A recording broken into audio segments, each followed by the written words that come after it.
One T V, سب پہ نظر اندر کی خبر۔ مسلم خواتین پر برقع اور نقاب پہننے کے خلاف تحریک میں پوری دنیا میں گزشتہ 2 دہائیوں میں تیزی دیکھی گئی۔ مسلم خواتین کو زبردستی حجاب سے روکنا اور حجاب کی وجہ سے ہراسانی کا شکار ہونا دنیا میں اسلامو فوبیا کے بڑھنے کی علامت ہے۔ 9/11 کے واقعے کے بعد امریکہ اور یورپ میں اسلامو فوبیا کے واقعات میں واضح طور پر اضافہ ہوا، جس کی وجہ سے وہاں کے مقیم لوگوں کو کافی مشکلات کا سامنا کرنا پڑا۔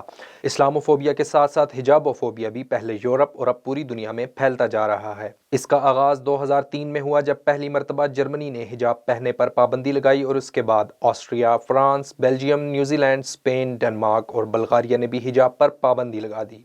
یورپ کے بعد اب بھارت میں بھی مودی فاشسٹ حکومت کی زیر نگرانی اسلامو فوبیا اور حجاب فوبیا کے واقعات میں اضافہ ہو رہا ہے۔ اسی سلسلے کی کڑی بھارت کی ریاست کرناٹکا میں ہونے والا واقعہ ہے، جس میں ایک مسلم لڑکی کو ہندو انتہا پسند جتھے کی طرف سے ہراسانی کا نشانہ بنایا گیا۔ اس سلسلے کا آغاز تب ہوا جب باحجاب لڑکیوں پر کالج کے دروازے بند کر دیے گئے، اور جب ایک باحجاب لڑکی کالج میں داخل ہوئی تو BJP کے غنڈے اس پر ٹوٹ پڑے، لیکن مسکان خان نامی نڈر لڑکی انتہا پسندوں کی آنکھوں میں آنکھیں ڈال کر اللہ اکبر کے نعرے لگاتی رہی۔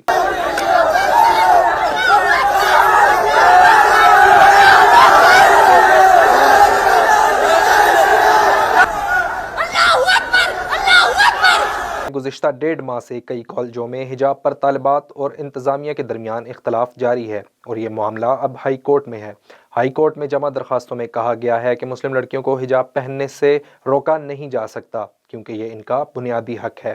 ایک بھارتی ٹی وی کو انٹرویو دیتے ہوئے مسکان خان نے کہا کہ وہ شروع سے ہی حجاب کرتی آئی ہیں اور اب وہ انتہا پسندوں کے ڈر سے اسے چھوڑ نہیں سکتی۔ مودی حکومت میں مسلم لڑکیوں کو ہراساں کرنے کا رجحان بڑھ رہا ہے، لیکن ایک باہمت و باحجاب لڑکی کا لگایا ہوا اللہ اکبر کا نعرہ انتہا پسندی کے خلاف جدوجہد کا استعارہ بن چکا ہے۔